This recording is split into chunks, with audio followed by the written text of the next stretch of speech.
Oh, hello my friends. I've got a quick little video for you today as I just wanted to show you a kitbash I've done recently as a nice palette cleanser before we jump into the next Swamperial Guard build. Swamp Ramp Miniatures. Now, in my opinion, the Stormcast Eternals may just be the most boring miniatures in Age of Sigmar. They're basically just fantasy space marines, and to me at least, they have about as much appeal as a crusty sock. This little guy's been inhabiting my pile of shame for a while now, and he may be slightly more interesting than your bog standard Stormcast for the simple fact that he has wings, but overall he's still not great, and this big old crest up top makes him look like some strange armoured chicken man. Here at Swamp Rat Miniatures, we cannot stand by and let such egregious crimes against miniatures occur, so we're going to make this guy a bit more interesting. And to symbolise the transition of his wonky, fighting chicken man appearance into the afterlife, we're going to give him a much more ethereal and ghostly one instead. My thinking for this build was basically to create a Stormcast that had been defeated in battle and resurrected by the Nighthaunt, using their spooky dark magic, turning him into one of their possessed champions to fight against his own kind. So after giving him a suitably spooky new helmet, I replaced his old boring meat-beating hammer with a slightly more manky and rusted old sword, using a bit of green stuff so I could add the weapon in a fairly neutral kind of pose. For his other arm, I equipped him with this big old ghostly lantern star thingamajig, which I'd salvaged from the ethereal quartz miniatures, and I was able to do a simple transplant here, switching out the hammer once more and then just shoving the hand onto the existing arm, which was nice and easy. And he was looking pretty good already, but definitely not ghostly enough, so I decided to re-equip him with some wings, this time choosing some much more spectrally ones instead. Ghost wings are not usually an item I have laying around, so I had to bodge some by cutting off the raggedy row bits on the bottom of these Nighthaunt boys and trimming off any obviously non-winged texture. I used another little blob of green stuff to help attach the wings to the back of the armor without any big obvious gaps, cleaned up the areas around the pauldrons somewhat, then filled in the gap between the wings with another blob too. The basin was next on my agenda, and I felt like this miniature would need a bit of a heftier one to offset the larger wingspan and also just to stop it from toppling over. So I stuck a big old wodge of milliput down first of all, then added this random chunk of Stormcast scenery stuff as the main shebang. I used another blob of milliput to secure the miniatures into place and then squidged a whole bunch of these little citadel skulls into it before it had time to harden. I also added some of the extra little greebles I'd chopped off the Stormcast earlier to add a bit of extra interest, and finished the whole thing off by using a mixture of larger stones and a finer gravelly mixture to cover up all the little empty spots with some quick and easy texture. And there we have it, a nice quick and easy kitbash to transform our armoured chicken warrior into a spooky, spectrally Nighthaunt champion of death, and the perfectionist inside of me was definitely screaming out in pain because the wings weren't perfectly symmetrical and identical, but I reminded myself they were made of ghostly energy, so they didn't really need to be. Anyway, time for painting.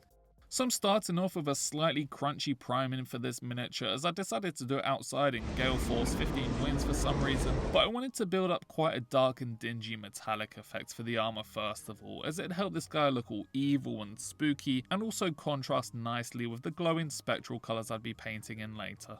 I picked out some of the areas of the dark metallic base coat I'd done to help inject a bit of extra pop, as I still want the armour to maintain a bit of definition at least. And to start building up some corrosion and grime, I whipped out Daddy's special sauce, using it quite sparingly today. Usually I just slather it all on with reckless abandon and then clean off the excess later, but it was quite enjoyable to be more deliberate with the rust today and build up a nice patina with my brush. The rust did look pretty good on its own, but I wanted to experiment today by adding some verdigris on top too. I know verdigris is mainly found on copper or bronze metals, not necessarily steel, but I thought it could really help to make this armor look like it's been corroding away in some old tomb somewhere. It kinda worked, but also had gone on quite messily in some areas, so I used a dark wash kind of in a glazing manner to darken down those layers a bit and kind of blend everything together again. I filled in the last little details around the armor with some fairly neutral colors and then painted in the pauldrons with a kind of teal color at first before stippling on some rusty brown colors. The rust was supposed to be the secondary color here on top of some nice decorative colored pauldrons, but really in the end it just ended up looking like more verdigris on top of some dirty bronze ones, which wasn't necessarily a bad thing, so f it. Moving on. I wanted to hit the kind of glowing spectrally portions of the miniature next, and I do have a Nighthaunt scheme that I've used in the past for a diorama I'd made, but I decided to experiment a bit today and mix in some fluorescent green and yellow paints with my regular ones to see if that can make things a bit more interesting and vibrant looking. I think it was kinda working, but the major downside of fluorescent paints is that they're so thin, they're almost more like fluorescent inks to be honest, so it can take a lot of layers to build up a decent look. To combat that though, I pretty much just mixed in more of the normal equivalent colour with the fluorescent colour to kind of get the best of both worlds with a better coverage and a slightly more vibrant and saturated look from the fluorescence. And yeah, in the end, my effect did feel a bit muddy, you know, some of the layers were definitely not blended together as well as they could have been, but in the theme of this video so far, it looked alright, so I moved on. I cleaned up the staff a bit next to get rid of some of the overspill that wasn't really helping the glow effect. Then it was time to hit the helmet, and I'd planned to do this with the same glowing colour scheme I'd used on the wings and whatnot, but I felt like it would have been a bit too much, and actually a darker scheme would have helped to contrast with them better, so I went with the same kind of dark metal armour I'd done earlier, and a bit of a bony colour on the skull. I also realised that the sword was now blending in with the armour way too much and it was kind of hard to distinguish, so I base coated that in a dark green, added some pure white scratchy kind of lightning effect bits, then covered it with a transparent layer of the fluorescent green. I used a tiny bit more regular bright green around the edges of the blade and this stood out way more even if it was quite messy. The last bit of painting I did on the miniature itself was add in some faint light reflections here and there wherever the spectrally bits were close to the metal plate. And I kept this quite subtle as I'm not massively confident with OSL, I'm still a massive noob with this really, and I didn't want to mess up what I'd already done. So yeah, with that, the only painting left was now the base. And like the armor, I just wanted to keep this simple and kind of do something dark and muted that would complement the brighter colors on the miniature and not draw any attention away from it. So after I'd added in some nice neutral base colors, I slathered the whole thing with some streaking grime, baby. You might have been thinking it wasn't going to make its usual guest appearance this late into the video, but you can always count on me to use the magic cheat juice at some point. I sketched in some rough and ready highlights to a few select details to add a little bit of definition down here. Then the final thing I wanted to do was add another really easy little light effect around where the scrolly bits meet the base, just to show that they're glowing. And I did this by dry brushing on a few layers of ghostly greens, then finishing it all off with some brighter yellow colours closer to the source of lighting. That was the miniature completed, so let's see how it turned out.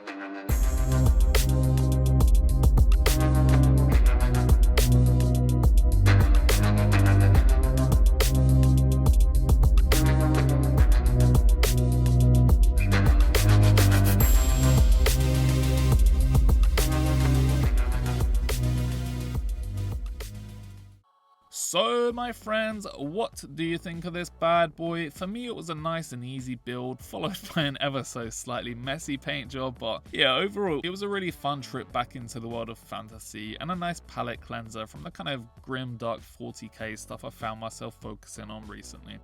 If you're ever feeling a bit burnt out from your current projects or don't know where to go next, an easy little single miniature build like this can really help you to get back on your path, so definitely give it a go. And if you enjoyed this video, then please subscribe or leave a like or a comment. Let me know what projects you're working on at the moment and whether or not you drink the juice once all the gherkins have been eaten. We're back with the Swamperial Guard next video, but as always, I have been your friendly neighborhood swamp rat, and I will see you very soon in another video. See ya.